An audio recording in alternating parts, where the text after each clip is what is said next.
अनुपमा मंदिर गए होते हैं, जहाँ पे दिग्विजय की मुलाकात राही से होती है। राही दिग्विजय से आंख चुराकर जा ही रही होती कि दिग्विजय उसे रोक लेता और बोलता है, राही 1 मिनट मेरी बात सुन लो। राही बोलती है, मैं अपने दुश्मनों से बात नहीं करती क्योंकि आपने मेरे पति पे हाथ उठाया। इस पे दिग्विजय बोलता है, मैंने जानबूझ के उस पर हाथ नहीं उठाए और कोई भी नहीं चाहता कि उस पर हाथ उठाए।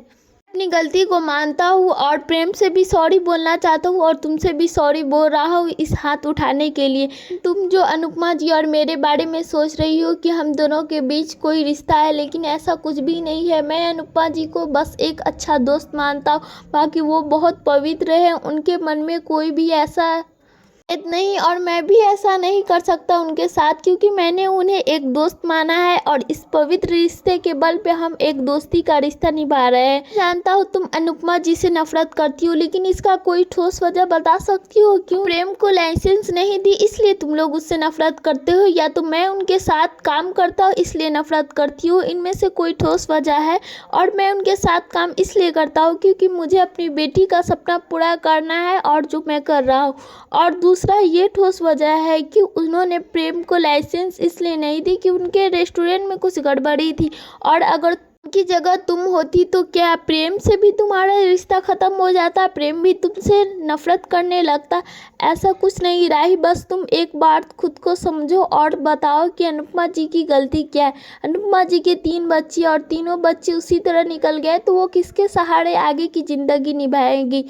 दिग्विजय और भी बहुत सारी बातें राही को बताता है। राही को समझ में आ जाता है कि हाँ, दिग्विजय ही सही है और अनुपमा ही सही है, बल्कि प्रेम जो कर रहा है वो बहुत गलत कर रहा है। राही घर पे आकर बताती है कि उनकी कोई भी गलती नहीं है, प्रेम ने उनका कॉन्ट्रैक्ट चुराया है और ये बहुत गलत है। उन्होंने पॉप्स की जगह किसी को नहीं दी।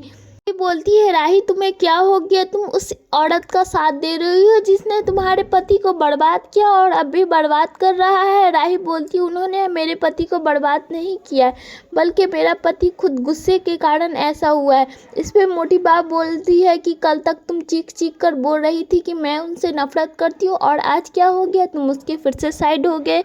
इस पे प्रेम बहुत गुस्सा हो जाता है और बोलता है, क्या हुआ राही, ऐसा क्या हो गया जो तुम इतनी जल्दी अपनी माँ को सती सावित्री समझने लगी और अपने पति को एक शैतान समझने लगी? राही बोलती है, प्रेम मैं तुम्हें शैतान नहीं समझ रही, बल्कि मैं तो तुम्हें कुछ बोल भी नहीं रही, मैं बस ये बता रही हूँ कि उनकी कोई भी गलती नहीं, बस हम ज़्यादा ओवर थिंकिंग कर रहे हैं। प्रेम बोलता है कि मैं ओवर थिंकिंग नहीं कर रहा, बल्कि तुम अपनी माँ का साइड दे रही, लगता है तुम्हारी माँ ने तुम्हारा ब्रेन वॉश कर दिया है। प्रेम ये बात सुनकर राही बोलती है, मैं उनसे मिली तक नहीं तो वो मेरा ब्रेन वॉश कैसे करेगी? ऐसा कुछ नहीं है। प्रेम बोलता है, जरूर कुछ तो हुआ है, सुबह तक तुम मेरे साथ दे रही थी और शाम ढलते ढलते ऐसा क्या हो गया जो अब तुम उसके साथ दे रही?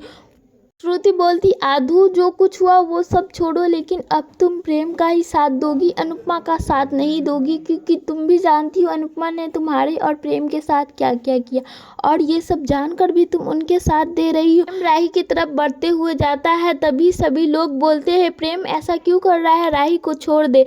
राही का हाथ प्रेम पकड़ लेता है और जाने लगता है। इस पे श्रुति राही और प्रेम का हाथ पकड़ लेते और बोलते हैं, प्रेम राही ने कुछ भी नहीं किया है, उसका हाथ छोड़ दो। लेकिन प्रेम उसका हाथ नहीं छोड़ता और उसका हाथ पकड़कर कमरे की तरफ ले जाता है। पूरे परिवार वाले उसे रोकने लगते हैं। राही बोलती है, प्रेम मैं तुम्हें समझाती हूँ, क्या बात है, ऐसे मत डिप्रेस हो। किसी की बात नहीं सुनता और राही का हाथ खींचकर उसे कमरे के अंदर ले जाता है। दूसरी तरफ अनुपमा को शक होता है कि राही जरूर कोई मुसीबत में है, उसे राही की याद आने लगती है। प्रेम राही से बोलता है, मैं दिग्विजय और अनुपमा जी को बर्बाद करके रख दूंगा। आगे के अपडेट देखने के लिए हमारे चैनल को सब्सक्राइब करें और वीडियो को भी लाइक कर दें।